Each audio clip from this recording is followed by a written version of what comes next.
వరకును స్టిల్ అది స్టిల్ జరుగుతూనే ఉంది. బట్ ఎటు నుంచి జరుగుతుంది, ఎవరు జరిపిస్తున్నారో తెలియదు. కానీ బట్ బాల్కోటి గారు నేను అన్నట్టు మూలాల్లోకి వెళితే అసలు ఫ్లెక్సీ పెట్టాల్సిన అవసరం కూడా టీడీపీకి ఎందుకు వచ్చింది? సరే, ఇప్పుడు ఎట్టి పరిస్థితుల్లో అంబటి రాంబాబు గారి వ్యాఖ్యలని మహిళగా నన్ను అన్నారు. మహిళ కాదు, ఏ మహిళ ఒప్పుకోరు. అది ఎవరు వైసీపీ మహిళ ఒప్పుకోరు, ఆఖరికి భారతీ గారు కూడా ఒప్పుకోరు నాకు తెలిసి. ఇంత దారుణమైన దుర్మార్గమైన మాటలు మాట్లాడినప్పుడు ఏ మహిళ ఒప్పుకోరు. నేను కూడా అలాగే ఒప్పుకోను. అందున చంద్రబాబు నాయుడు గారు లాంటి వాళ్ళని, అంత పెద్ద మనిషిని, ఈరోజు ఒక 2 రాష్ట్రాల్లో ఒక రాజకీయ నాయకుడు, ఉద్దండుడు, ఒక స్మిత ప్రజ్ఞత గల నాయకుడు, అవుట్లెట్గా అంటే రాజకీయాలకి, జర్నలిజాలకి, పార్టీలకి అన్నింటికీ అతీతంగా ఒక వ్యక్తిని మనం గౌరవించుకోవాలండి. ఆయన వయసుకి, ఆయన అనుభవాన్ని గౌరవించుకోవాలి. అది ఆయన ప్లేస్. ఒకవేళ వైసీపీ ప్లేస్ అయినా సరే ఆయన గౌరవించాలండి. ఇంకొక పార్టీ అయినా ఆయన గౌరవించాలి. అలాంటి వ్యక్తిని పట్టుకుని ఇలాంటి దూషణలు మాత్రం చాలా దారుణమైన చర్య. రాష్ట్రంలో పెద్దలకు కూడా గౌరవించుకోలేదా ఈ రాష్ట్రం అనేలాంటి చర్య. దానిని పూర్తిగా మగధా న్యూస్ నుంచి ఖండిస్తున్నాం ఆ బూతుల్ని. కానీ టీడీపీ కూడా వెళ్ళి ఎందుకు అక్కడ ఫ్లెక్సీ పెట్టి, ఎందుకు అక్కడ గుంటూరులోనే ఎందుకు హడావుడి చేయాల్సి వచ్చింది? లడ్డూ మీద ఒక విచారణ జరుగుతున్నాయి, సిబిఐ ఇచ్చింది, సిట్ ఇచ్చింది. ఫ్లెక్సీలు అవసరం ఉందా మీకు కూడా? కాదు లక్ష్మి గారు, ఇది ఫ్లెక్సీ గొడవ కానే కాదు. ఒకవేళ ఫ్లెక్సీ పెడితే ఏం చెయ్యాలంటే మాజీ మంత్రి లేళ్ల అప్పిరెడ్డి గారు డీజీపీ గారికి లేఖ ఇచ్చారు. మా పార్టీని అవమానపరుస్తూ, మమ్మల్ని అవమానపరుస్తూ తెలుగుదేశం శ్రేణులు ఫ్లెక్సీలు పెట్టారు, వాటిని తొలగించండి అని ఫిర్యాదు చేశారు. అది పద్ధతే, అది కదా పద్ధతే. నేను వస్తాను, మీరు రండి, పోసుకుందాం, చూసుకుందాం అని ఛాలెంజ్ చేసిపోతారా? నేను మిమ్మల్ని అడుగుతున్నాను. తెలుగుదేశం పార్టీ కార్యకర్తలు ఉన్న ఆ రాస్తాకి, ఆ సెంటర్కి అంబటి రాంబాబు గారు వెళ్ళారా? అంబటి రాంబాబు గారి దగ్గర తెలుగుదేశం పార్టీ కార్యకర్తలు వచ్చారా? చెప్పండి. ఇప్పుడు ఆయన చెప్పాడండి, నా ఇంట్లో ఉన్న కుక్క కూడా భయపడదు అని చెప్పేసానండి. ఇప్పుడు కుక్క ఇంట్లో ఉంది, అంబటి రాంబాబు గారు ఎక్కడున్నారు చెప్పండి? కుక్క ఇంట్లోనే ఉంది. అంబటి రాంబాబు గారు ఇది కావాలని చేసిన పని కదా మేడం? మరి ఏం చేయాలి ఇలాంటి యొక్క పరుష పద్యాలు? ఇంకో మాట కూడా చెప్తా అంబటి రాంబాబు గారు, ఇంకో మాట లక్ష్మి గారు. అంబటి రాంబాబు గారికి జగన్మోహన్ రెడ్డి గారు ఫోన్ చేశారు. ఫోన్ చేసి ఏం చెప్పాలి? ఏమైనా ఖండించాడా? కనీసం ఒక ట్వీట్ పెట్టాడా? పోనీ సజ్జల రామకృష్ణారెడ్డి గారు ఒక ట్వీట్ పెట్టాడా? అప్పాలజీ చెప్పమని కోరారండి తెలుగుదేశం కార్యకర్తలు, అంతకు మించి ఏమీ కోరలా. మీరు అప్పాలజీ చెప్పండి అంటే టీడీపీకి అది దురాశ అవుదా? అపాలజీ చెప్పాలని కోరుకోవడం, బూతులు మాట్లాడిన వాళ్ళు శిక్షించాలనడం, లేదంటే ఇది తప్పు అని పార్టీ అధినాయకుడు చర్యలు తీసుకోవడం. ఎందుకంటే 5 ఏళ్ల పాటు మీరు చూసింది కాదు, వినకుండా ఉన్నదేం కాదు. ఇవన్నీ భరించిన వాళ్ళే. అధికారంలోకి వచ్చిన తర్వాత మాత్రమే మీరు కూడా ఇంత రెచ్చిపోవాల్సిన అవసరం ఉందా? దీన్ని రెచ్చిపోవడం అన్నారు లక్ష్మి గారు. నీ ఇంటికి నా ఇల్లు ఎంత దూరమో, నా ఇంటికి నీ ఇల్లు ఎంత దూరమో అని అంటారు. నువ్వు నేర్పిన విద్యే నీరజాక్షి అని అంటారు. ప్రభుత్వం ఇది. ఒక ముఖ్యమంత్రిని, ఒక పెద్ద ఆయన్ని, 1 కోటి మంది సభ్యులున్న తెలుగుదేశం పార్టీ కుటుంబాన్ని, దాని అగ్రనాయకుని దూషిస్తే చెత్త రేగిపోతుంది. ఇంకా చెత్త రేగల. సైకో కాళ్ళు, పెయిడ్ ఆర్టిస్టులు మళ్ళీ ఇప్పుడు బయటకు వస్తున్నారు. అంబటి రాంబాబు గారు ఇంటిని తగలబెట్టారు, అంబటి రాంబాబు గారి కారుని ధ్వంసం చేశారు. పట్టాభి గారు అన్నప్పుడు ఏం చేశారు? బొట్టు కాటుకు పెట్టి తోరణాలు కట్టిన జగన్మోహన్ రెడ్డి గారు, మా కార్యకర్తలకు బీపీ వస్తుంది, మా కార్యకర్తలకు షుగర్ వస్తుంది నాయకుడిని అన్నప్పుడు మీరు భరించండి అని అన్నారు. పట్టాభి గారిని అర్ధరాత్రి అరెస్ట్ చేసి ఏం చేశారు? ఎన్ని స్టేషన్లు తిప్పారు. రఘురామకృష్ణరాజు గారిని ఏం చేశారు? కొల్లు రవీంద్రని ఏం చేశారు? ధూళిపాల నరేంద్రని ఏం చేశారు? దేవినేని ఉమాని ఏం చేశారు? అచ్చెన్నాయుడు గారిని ఏం చేశారు? ఆఖరికి చంద్రబాబు నాయుడు గారిని ఏం చేశారు? ఏం మాట్లాడుతున్నారు లక్ష్మి గారు? ఏంటి సూక్తులు చెప్తున్నారు? ఇది ప్రభుత్వం కాదా? చేతులు కట్టుకుని కూర్చుంటారా ఏంటి? నీ ఇష్టానుసారంగా అమ్మల్ని, తాతల్ని, మహిళల్ని తిడితే ఏం చేస్తుందండి ప్రభుత్వం? ముఖ్యమంత్రి తోలు తీరా, తాళ తీరా? చెప్పండి మీరు లక్ష్మి గారు. మీరు జాలి చూపిస్తున్నారంటే అంబటి రాంబాబు గారి మీద. ఆయన కావాలని చేసిన పని అది. బాల్కోటి గారు, ఇందులో జాలి చూపించడం అనట్లేదు నేను. ఇందులో జాలి చూపించాల్సిన అవసరం లేదు. అది పూర్తిగా ఖండిస్తున్నాను. అంబటి రాంబాబు గారి చర్యల్ని గతంలో మనం ఎన్నిటిని ఖండించామో కూడా మనకు తెలుసు. కానీ ఇక్కడ జరుగుతున్న విధానంలో జోగి రమేష్ గారు ఇలాంటి ప్రవర్తన చేసి చంద్రబాబు నాయుడు నాయుడు గారి ఇంటి మీదకి వెళ్ళిన సందర్భాలే కదా. అంటే ఇంటి మీదకి వెళ్ళేలాంటి సందర్భాలని టీడీపీ గతంలో ఎప్పుడు అలాంటి సిచ్యువేషన్స్ తీసుకోలేదు.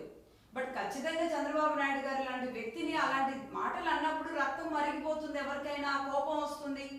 మీరు అన్నట్టుగా జగన్మోహన్ రెడ్డి గారు అన్నట్లుగా బీపీలు మీకు ఉంటే, పల్స్ మీకు ఉంటుంది కాబట్టి బీపీలు మీకు వస్తే, అయినా సరే టీడీపీ పార్టీ కాబట్టి నేను మళ్ళీ చెప్తున్నా, ఇప్పుడు ఆ మధ్య ఒక వ్యక్తి సోషల్ మీడియాలో ఒక మాట అనే వరకు ఆయన మీద వెంటనే కేసు కంప్లైంట్ ఇచ్చిన చరిత్ర టీడీపీ పార్టీకి ఉంది.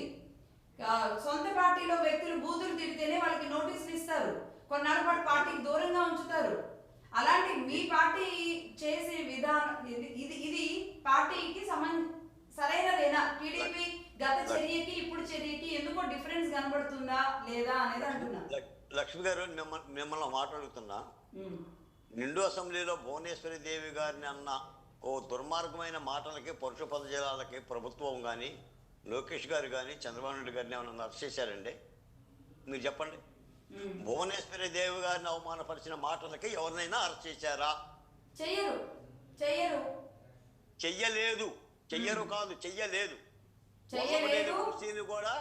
వల్లభనేని వంశీని కూడా ఒక దళితుడు కిడ్నాప్ చేసి అరెస్ట్ చేశారు తప్ప ఈ మాటల మీద అరెస్ట్ చేయాల. రెండోది, జోగి రమేష్ గారు చంద్రబాబు నాయుడు గారి ఇంటి మీద దాడికి వెళ్ళిన దానికి కూడా జోగి రమేష్ గారిని అరెస్ట్ చేయాల. ఆయన కల్తీ మద్యం మీద అరెస్ట్ చేశారు. అంటే ప్రభుత్వం ఎంత సహనంతో, చంద్రబాబు నాయుడు గారు ఎంత మంచితనంతో, ఎంత క్రమశిక్షణతో, ఎంత చట్టబద్ధతగా ఉన్నాడో చూడండి. నిజానికి కక్షతోనో మరొక విధానంగా కనుక ప్రభుత్వం చర్య తీసుకోదలుచుకుంటే అంబటి రాంబాబు గారిని అరెస్ట్ చేయడానికి 2 ఏళ్ళు కాగాలి, వీళ్ళని లోపలేయటానికి 2 మాసాలు కాగాలండి. 3 నెలల్లోనే, 2 ఏళ్ళు అక్కర్లా, 3 నెలల్లోనే మడతేస్తారు కదా. జగన్మోహన్ రెడ్డి తరహా రాజకీయం చేయాలనుకుంటే అచ్చెన్నాయుడు గారిని ఎప్పుడు అరెస్ట్ చేశారండి? అంటే ఇది కావాలని జగన్మోహన్ రెడ్డి గారు రాష్ట్రంలో అలజడి చేయాలండి. వాళ్ళకి కార్యక్రమం లేదు.